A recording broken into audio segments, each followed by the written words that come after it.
The courtroom held its breath as she stepped onto the witness stand. Diddy's former assistant, once invisible in his shadow, now front and center with trembling hands gripping the wood before her. The judge gave a slight nod. The bailiff asked for her name, and then came the voice, weathered by years of silence. I was there. I saw what happened beneath that house, and I can't keep quiet anymore. A gasp rippled across the gallery. This wasn't just a former employee. This was someone who'd once been his most trusted gatekeeper, and she was about to tear down the illusion brick by brick. What she described next would change the course of everything. The mansion, she said, wasn't just a mansion. It was a fortress of control. At the heart of it, a mirror, just a mirror, or so it seemed. Behind it, in Diddy's private office, was a hidden entryway, a passage that led to what she called the basement room. There were no cameras, no phones, no surveillance footage, just shadows, just secrets. Everyone who entered had to surrender their devices upstairs. Full body searches, metal detectors, executed by a private security team, paid in cash, outsourced, off the record, bound to silence. Before we go deeper into this chilling testimony, make sure to like this video, subscribe to our channel, and hit the bell icon so you don't miss what comes next. Now back to the story she told the courtroom about Friday, when black SUVs with no plates rolled up to the gates. Celebrities, business moguls, reality TV names, a few strangers, some stayed for an hour, others until dawn. But one rule was absolute: no cameras, ever. Once she asked Diddy why there was no surveillance. His answer froze her blood. Because what happens down there, he said, can't afford to exist anywhere else. From the stand, her voice hardened. Her job was always upstairs, managing the kitchen staff, laying out wardrobe, coordinating entrances and exits. But sometimes, people came back from that basement looking broken, pale, shaking. One girl, she said, a now famous singer, once whispered to her, "I don't remember half of what happened, but I woke up in his bed." The courtroom buzzed with horror. Reporters scribbled furiously. Diddy sat motionless, jaw tight, fingers drumming against the table, and still she pressed forward. "You think you know the music industry?" she said, eyes locked on the judge. "You don't, not until you've seen that room." And what came next shattered the courtroom. The second she said it, the room exploded. The judge slammed the gavel. Chaos, panic. Diddy didn't yell. He didn't even flinch. He just stared ahead, like a man watching his worst nightmare unfold. But the former assistant wasn't done. With a voice that trembled but didn't break, she peeled back another layer. That mansion, she said, was engineered, built to give Diddy total dominance. Not just over his public image, but over everyone who entered. The basement, she said, it wasn't accidental. It was built to erase accountability. She spoke of a night she overheard him and a Grammy-winning artist, someone who preaches self-love on stages, talking in hushed tones. They used phrases like mirror time, blackout sessions, and no eyes allowed. Only later did she realize what those words meant. Code. For things too dark to name, she said there was another room, lower, hidden deeper than the basement, accessible only by a fingerprint scanner disguised as a jukebox. That room, it was soundproofed, velvet couches, rare liquor, high-end lighting, and in the center, what she called the throne. Not a real throne, but a raised platform, cameras, furniture with built-in restraints. She never saw it used, but she saw it cleaned, always the next morning, always by someone new. And then her voice cracked. She told the court about the night she was summoned for towels, cold compresses, nothing unusual, until she walked in. A young woman had collapsed, unconscious, surrounded by 3 men, faces famous enough to grace every magazine rack. She said Diddy didn't panic, he didn't help. He simply looked at her and said, "Handle it, you know what to do." And that's when she realized this wasn't the first time, and it would not be the last. She carried the girl upstairs herself, sat beside her all night. When the woman woke, scared, disoriented, she begged her to go to the police. But the girl whispered, "I can't. I signed too much. If I talk, I disappear." And the courtroom fell utterly silent. Even the most hardened faces, reporters, lawyers, looked rattled. This wasn't gossip. This wasn't drama. This was a machine built to erase. And the man who built it was sitting 10 feet away, watching it burn. She paused to sip water, her hand shaking. The courtroom leaning in. She'd spent years in the shadows. Now she stood in the brightest light of her life, and she wasn't blinking. "There's something else," she said. "Something I've never said, not even to myself." Her voice cracked, but her eyes stayed locked forward. "I stayed silent because I thought I was helping him. Because I was scared. Because I was told if I ever talked, I wouldn't just lose my job. I'd lose my life." The breath vanished from the room. Gasps. Eyes wide. The bailiff visibly shifted. Even the judge paled. "Fear," she said, "was currency. Loyalty, bought. Silence, rewarded. Anyone who broke the code, vanished, ruined, drowned in scandal, lawsuits, or sudden criminal charges." And then came the dagger. She admitted, publicly, that she'd personally shredded documents, deleted footage, erased names from logs, names of the ones who left crying, bruised, blank-eyed. "We had a list," she said. "Names, celebrities, politicians, athletes, all regulars, all protected by an unspoken wall of silence." But the most chilling moment came when she admitted something she had never told a soul, not even her own family. Night after an especially elite gathering, Diddy called for her. He wasn't alone. Two internationally recognized figures stood by him, a media tycoon and a best-selling recording artist. She was told to sit and observe. When she hesitated, he looked her in the eyes and said with a calm grin, "You don't have to lift a finger. Just watch what loyalty looks like." She wouldn't recount the details of what happened next, not in open court. When the judge asked, she said no, not out of defiance, but out of trauma and fear. Still, she handed over a sealed letter, submitted to the court. Her lawyer confirmed it held names, locations, dates, and files stored on a secured drive. And then, the next gut punch. She wasn't the only assistant, not even close. There were many, some hired, some discarded, all silenced. Some lasted days, others months, each one forced to sign brutal non-disclosure agreements, contracts that didn't just threaten lawsuits, they threatened ruin. She said some girls didn't just disappear from the mansion, they disappeared online, Instagram accounts gone, numbers disconnected, a few were rumored to have left the country, others just vanished. The courtroom wasn't a courtroom anymore. It had turned into something else entirely, a stage for truth.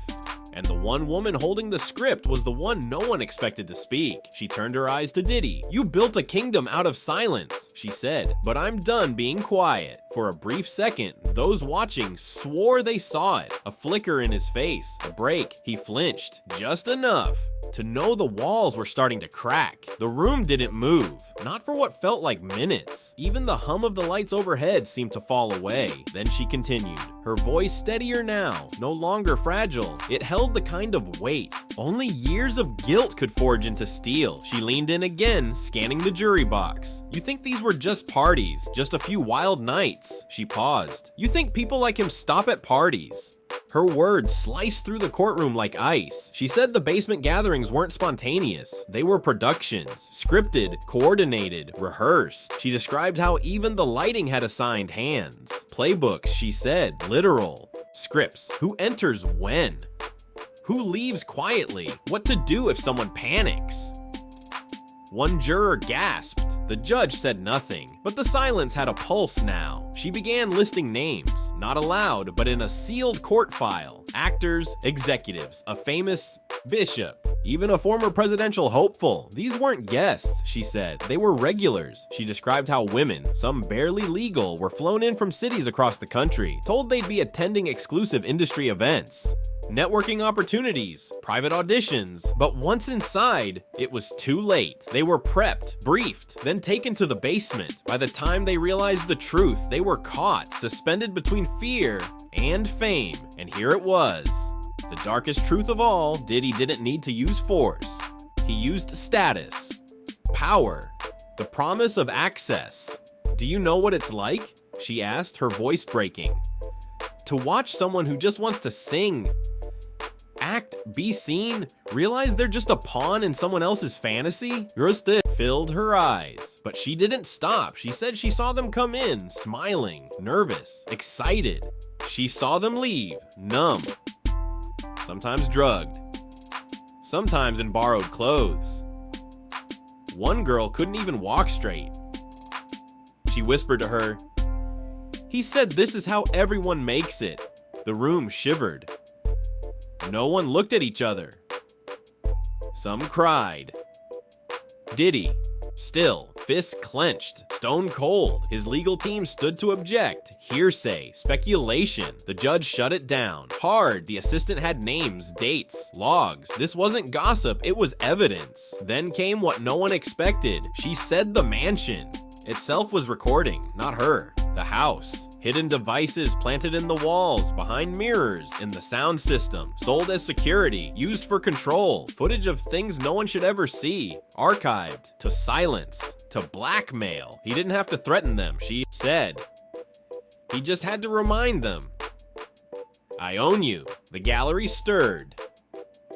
A man in a pressed gray suit stood up abruptly. The bailiff moved in. The man raised his hands, said nothing, then walked out. No one knew who he was, but the assistant did. Her eyes followed him. She knew. Turning back to the judge, she said, "This wasn't a party scene. It was a trap, a machine, and I helped build it." No one applauded. No one clapped. The weight of what she carried hung in the air, and she wasn't done. She stood there like a ghost, finally stepping out of the shadows, then leaned forward. There were rules, she said, not written, spoken, gospel. Rule 1, never talk about what you hear. Rule 2, never question what you see. Rule 3, if someone leaves in tears, you didn't see it, you didn't hear it, you didn't feel it. She said every event wasn't about glamour, it was about control. Guests were chosen, some for money, some for what they wanted to become, some just curious. We had a name for them, she said. First timers, the ones most likely to cry, to run, to break. The courtroom froze, haunted by the image. She spoke of one girl, voice like velvet, from Atlanta, sang in the hallway waiting for Diddy. That was the last she ever saw her. Phone, dead. Instagram, erased. She found her number in a guest log, but the girl herself, gone. The room turned cold. Prosecutors whispered, a detective. Flipped pages, and Diddy shifted. For the first time in days, she sped up now, like the truth was finally boiling over. She said she once asked one of Diddy's managers about it all. He gave her an envelope of cash, looked her in the eye, and reminded her, "We know where your mother lives." It wasn't a threat, she said. It was a promise. Then came the last blow. There were masked parties, she whispered. Invite only. They came in robes, faces hidden, names never exchanged, phones locked in secure cases the moment they stepped through the door. We had rules, she said quietly, and the first was don't ask questions. The whole scene felt like something out of a film, ritualistic, cold, rehearsed. They called it fun, she added, barely above a whisper, but I never saw anyone laugh. She painted a chilling picture, a man in a silver mask, always by Diddy's side, silent and still like a statue. No one ever spoke to him. Some thought he was a financier, others believed he was tied to something bigger, something far beyond music. Then came the detail that froze the courtroom. One night, curious and unnerved, she followed him, watched him slip into a car parked discreetly in the driveway. Government plates. She never attended another masked party again. The gallery sat in stunned silence. A court sketch artist froze mid-stroke. One juror slowly placed a hand over her mouth. The atmosphere had shifted, and then she said it. I still have the guest log. The words hit like a detonation. They were meant to be destroyed, she explained, but something inside her wouldn't allow it. I didn't know why I kept it, she said. Until now. With a subtle glance, her attorney handed the judge a sealed envelope. Inside, names, dates, aliases, contact info, the evidence they said didn't exist. They'll come for me, she said, eyes steady. Say I made it up, but that envelope speaks louder than I ever could. All attention snapped to the bench as the judge slid it open. His face, controlled throughout the trial, shifted. His eyes scanned the contents, then narrowed, sharp, immediate. He ordered the clerk to seal the file and called both legal teams to the bench. Whispers flooded the gallery like a wave about to crash. Reporters scribbled like mad. Court officers murmured into radios. Something seismic had shifted, and through it all, she just stood there, not victorious, just relieved. She looked free. Even Diddy seemed to know. Whatever spell had held the courtroom in place had been broken. The judge recessed early, but no one moved. It felt like the walls had absorbed too much truth to echo anything back. Outside, reporters stood blank-faced, microphones trembling in their hands. They couldn't even find the words, but it wasn't over. The next morning, she returned to the stand, and this time, she looked different. No longer afraid, no longer holding back, steel in her eyes, like someone who'd already lost everything, but had found her voice. She began by referencing the envelope. "There's more," she said. "Calm, even, measured. What's in there?" "That's not everything. I kept backups. Cloud drives, safety deposit boxes, some stored overseas. I had to. If something happened to me, I needed the truth to survive." And then another bomb. There are videos. A reporter's pen dropped to the floor. One prosecutor blinked hard, stunned. Diddy's lead attorney stood abruptly to object. The judge didn't let him speak. "These aren't the mansion's recordings," she clarified. "Not the ones he controlled. These are mine, secretly filmed, quiet nights, shadows in hallways, moments when everything in her gut screamed that something was wrong. She needed proof, not for the world, but for herself." The footage captured everything, from whispers to cleanup crews. In one video, a prominent guest screamed at a girl, slammed a door in her face, and Diddy? He walked past and muttered, "Handle that." Another video showed aftermath. Two women, one unconscious, the other slurring speech. "I tried to help them," she said, her voice softening. "I gave them water, stayed with them. But then someone always came. Someone in a black suit, with a badge or a clipboard or nothing at all. We'll take it from here." She said she knew what that meant. It meant disappearing their pain. It meant silence. What she described was no longer about one man. It was a machine built to bury memories, rewrite truths, destroy whoever got in the way. Then she looked to the prosecution. "You asked about the man in the silver mask. He wasn't security. He ran logistics, made the phone calls, gave the orders. I know his name," she said. She leaned in, whispered it to the court recorder. The prosecution team jolted. One investigator immediately stepped out, phone pressed to his ear. Buzzes and dings echoed in the gallery. Whatever name she whispered, it meant something. And still, she wasn't finished. She turned back to Diddy, her voice cracked, but her words hit with devastating precision. "I cleaned your floors. I ironed your clothes. I booked your flights. All while watching you break people. Make them think they needed your approval more than their dignity." Then came the memory that crushed whatever resolve was left in the room. A young male artist, 19. He came to Diddy for mentorship. She remembered the joy in his eyes, how he stayed late, hung on every word, but then after one weekend he vanished. No record deal, no trace. Years later, she saw him in a coffee shop in LA. He looked thinner, tense. She said his name. He turned pale.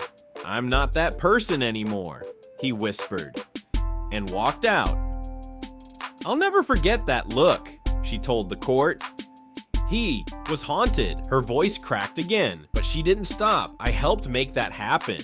I said nothing. I stayed quiet. I can't carry that anymore." And just like that, the courtroom went still, not out of shock, but out of recognition. Recognition that what they'd heard wasn't just testimony. It was the unmasking of something much darker, something that had lived in the shadows of wealth, fame, and power. And now it was on fire, set ablaze by the one woman who used to guard the doors and finally chose to walk through them herself. The most damning revelation hadn't even surfaced yet, but that moment, it was coming. Just after noon, the heavy courtroom doors groaned open as the judge returned, now surrounded by extra security. Their numbers had doubled since the previous day. By then, the headlines had already ignited, news cycles buzzed, late-night shows teased, there were videos. And the woman, she had more. She stepped up to the witness stand, slower than before, but her eyes still burning. This wasn't just testimony anymore. This was justice. The judge's voice dropped an octave as he addressed the room. "This court has reviewed preliminary materials from the sealed submission. The evidence being presented is restricted. However, its weight directly affects the credibility of this witness and the larger scope of this inquiry." The lights dimmed. The prosecution stood, holding a tablet. "We submit video file 11B, basement, exit, November 2021. The screen flickered on, and what followed hit the courtroom like a shockwave. Grainy footage, likely from a hidden camera. A narrow hallway cast in red glow. A timestamp ran silently in the corner. The angle suggested someone filming from behind a slightly open door. A young woman stumbled into view, barefoot, her dress torn at the shoulder. Disoriented behind her, a man stepped into frame, dressed in high-end fashion. No mistaking him. Diddy, his voice, steady, too steady. Tell her to clean up, then get her out. I don't want her here in the morning. A second voice, lower, harder, answered, already handled. I'll get her on the 4 a.m. jet. The girl leaned against the wall, then dropped to the floor. She looked barely 20. The screen went black. Gasps scattered through the room. A woman in the back wept quietly. The judge called for silence, but nobody could unsee what they'd seen. Assistant looked toward the jury. Her voice cracked but didn't break. That was one of many nights, she said. That girl, she wasn't famous. She wasn't rich. She wasn't powerful. She was just invited. The prosecutor asked her to clarify. She thought she was there for a role in a music video, the assistant said. She thought it was her big break. She had no idea she was being lured into a nightmare. The air thickened. This wasn't tabloid. This wasn't rumor. This was proof.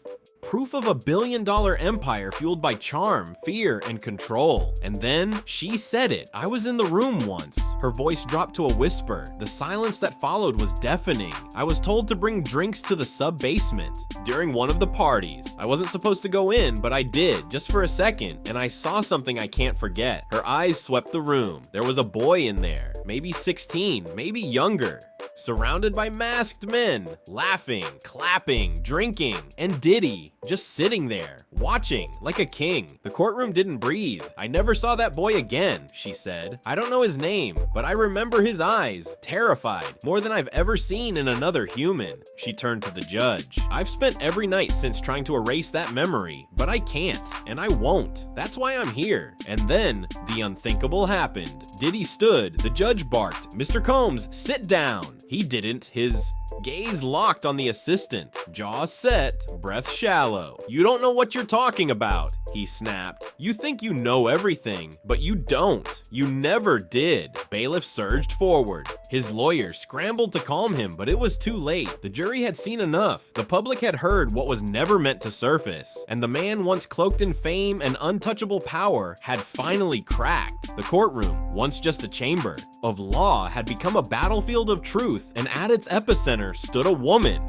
who had lived in his shadow, now torching it with every word. The judge called a brief recess, but even when the court resumed, all eyes turned back to her. The assistant took the stand again, hands clasped, voice calm. She had revealed the evidence, the trauma, the rot. Now came the one question everyone had waited for. Why now? She exhaled slowly, then spoke. For years, I told myself I was just doing my job, that I was protecting myself, that I couldn't stop it because I had no power. She paused, swallowed hard. But one day, I looked in the mirror and I didn't recognize the woman looking back because she had seen it all and said nothing. One tear slid down her cheek. She didn't wipe it away, she let it fall. I left that house thinking I could forget, but I couldn't. Her voice began to tremble, but not from fear. Every time I saw a young artist talk about making it, I thought of that basement. Every time I watched him on stage thanking God, I thought of the girl from Atlanta. The boy with the haunted eyes, the NDAs, the silence, the fear. She turned to the jury. You want to know why I waited? Why I stayed quiet? A long beat, because I didn't think anyone would believe me. But after what's come out, I knew it was time. Not just for her, for everyone who didn't make it out of those rooms, for everyone still waking up in cold sweats, wondering if they were the only ones. The courtroom held its breath. You could hear hearts beating. Her voice rose again, fierce, unwavering. This isn't about one man. It's about a system, a machine that tells men with money and fans and lawyers that they can do anything and tells the rest of us to shut up, to stay quiet, to survive. Then she looked at Diddy. The man who once stood as a god in that world now looked smaller, diminished, empty. I was afraid of you, she said, but I'm not afraid anymore. She drew one last breath, and I hope that by standing here, I've made it easier for the next person to speak, and the next, and the next. A pause, then the final blow. You built an empire on silence, she said. I'm tearing it down with truth. The judge thanked her for her courage. The courtroom rose. Some wept, others stood in stunned reverence, but no one turned away. Outside, reporters swarmed. Protesters chanted, flashbulbs fired, and the illusion, that illusion of untouchable fame, finally shattered, and the woman who was never supposed to speak didn't go back to the witness room. She walked out into the sunlight, head high, shoulders back. Behind her, the walls of power shook, and across the world, millions finally saw what had been hiding in plain sight for far too long.